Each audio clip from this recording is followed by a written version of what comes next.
पियावा चलाबो है गड़िया, मोहे से ले ले नेट वाला सड़िया, नेट वाला सड़ी। सखी हाथे लिया वो है लाल चूड़िया,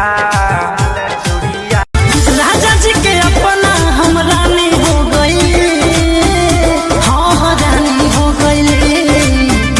सखी रे शरम से पानी पानी हो गई।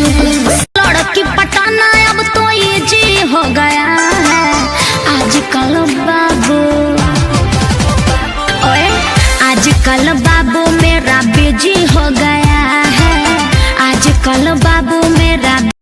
सखी लाले ब्लाउज पे लाले सड़िया, सखी लाले ब्लाउज पे लाले सड़िया, हमर पियावा चलावे, पियावा चलावे, हमर पियावा चलावे डीजल गाड़िया, हमर ओंगे ओंगे भरल बराजा हमरा मोहब्बत के पानी। पागल भइले देखी सतेंदर मखमल तोर जावा। और प्यार पे भरोसा नहीं यार कहलू, काहे इंतजार न हमार कहलू। हमरो तो पीछे बघर परिवार, कब तले हमरा के राखी कुमार, तू तो पूछो न कर पहिब। अब डोलिया में ले जाए बता सुनरिया, तू देखते है रह गई। अब डोलिया में ले जाए बता, सास बन के जिंदगी में आइला, बोलता दिल आइला। केहू करे जा का हम कही, दिलवा में बारू तू ही। अगर मैं आपसे कहती हूँ कि मैं आपको 1000 रुपीज दे रही हूँ और आप रमी वेल्थ अनइंस्टॉल कर दो, तो क्या आप करोगे? नो, Of course I don't want to. पर आप अनइंस्टॉल क्यों नहीं करना चाहते हो? Why is everyone unwilling to uninstall Rummy Wealth? क्योंकि यहाँ रजिस्टर्ड करते ही हमें मिलते हैं 45 रुपीज फॉर फ्री, और ये एक ही ऐसा ऑथेंटिक और फेयरेस्ट रमी एप्लीकेशन है जहाँ आप सबसे ज्यादा highest rate of winning experience कर सकते हैं। और तो और ये सिर्फ और सिर्फ एक रमी गेम एप्लीकेशन नहीं है, यहाँ और भी गेम्स खेल सकते हैं जैसे कि fishing, dragon tiger, baccarats, car roulette, 7 up, true climbs and so on. यहाँ किसी भी गेम को अनलॉक करने के लिए आप किसी भी अमाउंट से रिचार्ज कर सकते हो और 3 मिनट में ही कैश क्रेडिट हो जाता है। जैसे कि अभी बस आपसे बात करते करते ही मेरे पास विड्रॉल अमाउंट आ गई। बहुत सारे ऐसे फ्रेंड्स हैं जो रमी वेल्थ खेलते हैं अपने माइंड को रिलैक्स करने के लिए, और वो भी जो रात को सो नहीं पाते हैं। तो सबका ये कहना है क्यों हम अनइंस्टॉल कर दें rummy wealth application. How should I download rummy wealth? Just search rummywealth.com या इस वीडियो के डिस्क्रिप्शन में लिंक की हुई है, वहां से आप डाउनलोड कर लो और highest rate of winning amount and large number of games के लिए रेडी हो जाओ।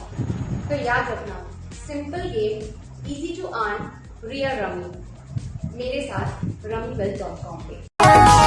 ए बाबू दूरे दूरे हट के रहो, ऐसे ना हमरा से सट के रहो, देह के गरमी झाड़ दूंगी, मैं लड़की नहीं जनरेटर हूँ, यदि छुओगे तो औरथिंग मार दूंगी, यदि छुओगे तो औरथिंग मार दूंगी। सब होके हुनर में हरारू चाहे सुना, सब होके हुनर में हरारू चाहे सुना, भोला मुझे और गोड़ चाहे जटा चकोर। पहली वाली से मन भर गइल का, तोहरा से खेला कौन कर गइल का। सुबह शाम साला जब देखो शॉपिंग करवाती है, अच्छा सुबह शाम साला जब देखो शॉपिंग करवाती है। भाव से ज्यादा मेरी वाली पैसा खाती है, भाव से ज्यादा मेरी वाली पैसा खाती। मोहरद जो मिला सखी हो कोरी हठा है,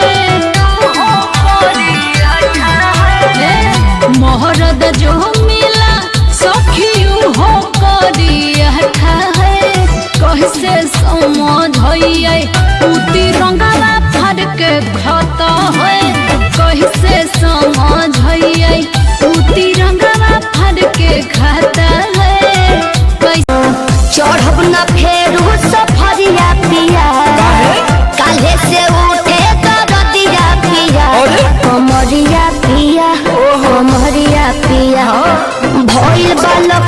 के कोकरिया